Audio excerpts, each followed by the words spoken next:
Today I'm going to compare two 80 millimeter refractor telescopes. This is a Skywatcher Startravel 80 millimeter focal length 400, and this is the Skywatcher Pro Series 80 millimeter focal length is 600 millimeters.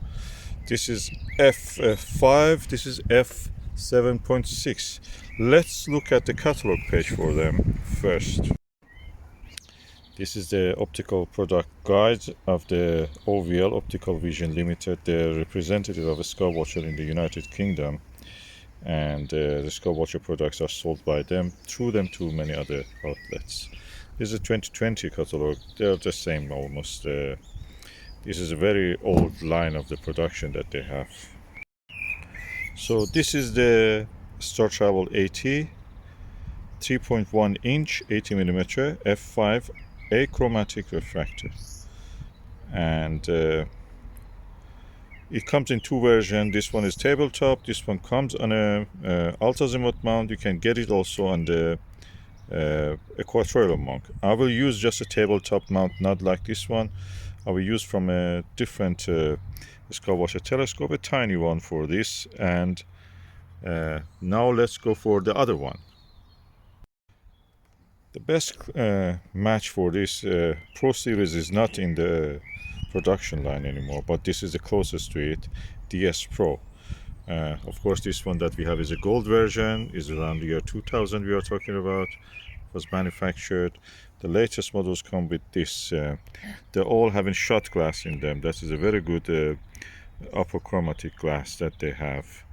And it is a 3.1 inch 80 millimeter f7.5 ED glass.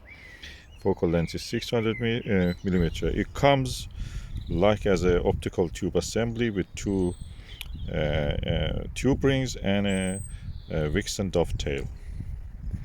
You don't get a mount with this, but if you want, you can just use the mount that you have. In a way, it's hard to believe these two telescopes are both 80 millimeter refractors, 3.1 inch, but they are. They are fast refractors. They're short tube compared to what was available, for example, in the 30-40 years ago from Japanese manufacturer, which were really long tube ones. The lens production, since the Chinese have taken over the telescope making in the world, they have really improved. This is the lens cap of this, and the lens cap of the other one is quite smaller compared to that. You can see that, although both of them are 80 millimeter. I shine the flash into it. It shows a little bit of the dirt on it. Is not visible when you visually look at it. There is no effect due to that. This is the Apochromatic ED version of this 80 millimeter one, f.7, and this is the Startravel. Again, you can see the lens. This is the objective lens of them. The price for this one is around, depending on how much you pay for it, where you get it, around 400-500 pounds. You can get it second hand cheaper.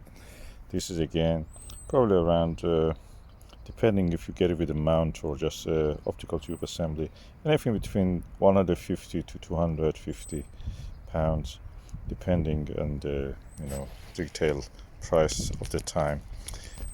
Almost half the price. This is almost half the price of this one. Both of them are available to the observers. As you can see, this is quite a smaller when it comes to the size of the tube.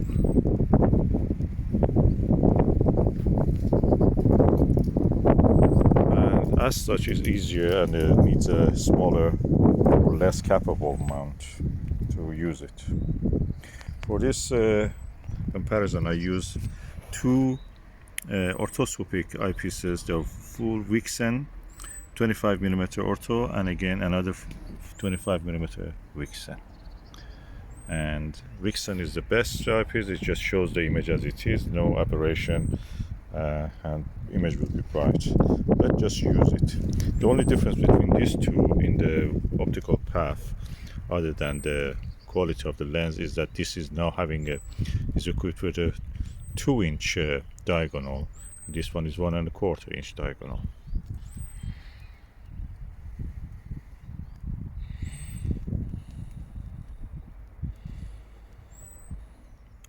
And look at the size and the comparison of the sizes. You can see that they're both 80 millimeter, 8 centimeter, 3.1 inch. You can see that this one is quite have a heft, and that is f7.1, and this is f5, quite a smaller, more compact.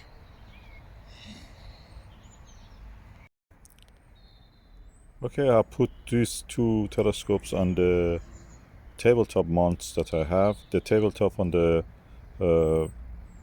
right is the one for Skywatcher Heritage, I think 100, and on the left is for Skywatcher Flextube130. So this can take the heavier telescope, and this can take the lighter telescope, and is adequate for both of them. And let's just compare the view through the eyepieces. This is a 25mm Vixen orthoscopic eyepiece, and this is another Vixen 25mm orthoscopic eyepiece. So both of them using the same eyepiece.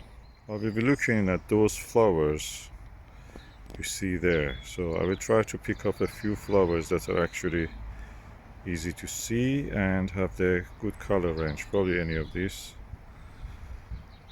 or probably this one. But we'll see which one shows best.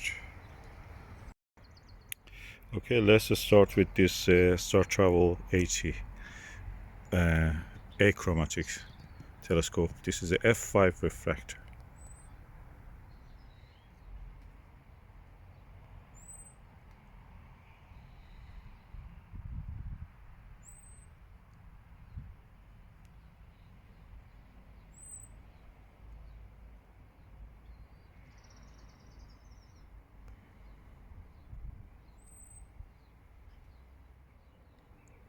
And that was the view through this telescope with the 25mm orthoscopic eyepiece.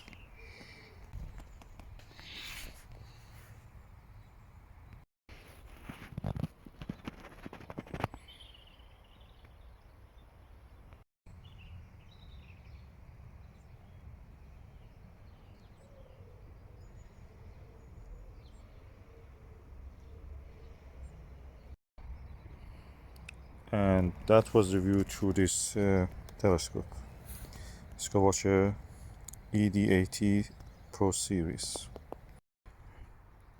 Okay, I must say visually the view is much more brighter than what you saw in the video. This is just a camera picking up like that. Visually it's much brighter. I'm going now to look at those yellow flowers with the white flowers on the hanging basket. First through the Startravel 80.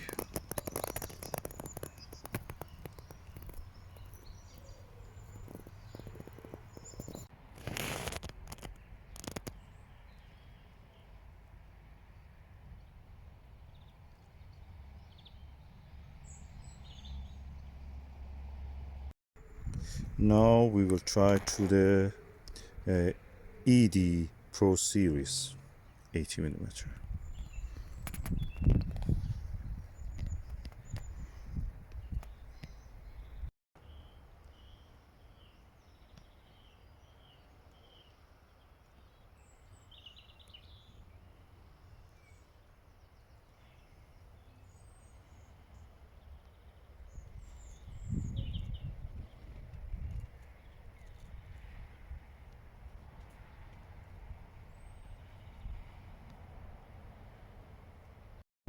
So you saw the view through these both telescopes, one Achromatic and the other one is a Apochromatic.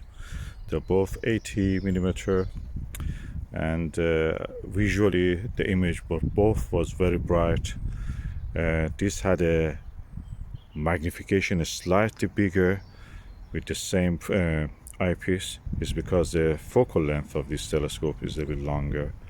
This had a wider field of view in that sense. if you use them for, you know, observing the star clusters and some of the brighter nebula and galaxies, both of them probably perform the same. I have used both of them to observe the comet ZDF. This was definitely good. This was a little bit narrower, but I preferred this one because it was smaller and easier to manage. The view on this is excellent for lunar and planetary. Through this is all right, but you have some chromatic aberration into that. You see false colors around the bright objects like moon, or but it's not that much that to bother you. You know, you can live with that. The image quality of this one is pure. It just render the colors loyal to what is originally perfect for terrestrial viewing if you want. And both of them I recommend. In the price range, there are different price range, there are different sizes for different, you know, customers, probably you can say, different budgets, you can say also. So which one I prefer? I use both of them. This one is the standard I use for comparing the eyepieces, so that's for me a benchmark. This one I use it just for general grab and go observation when I just don't want to carry something heavy.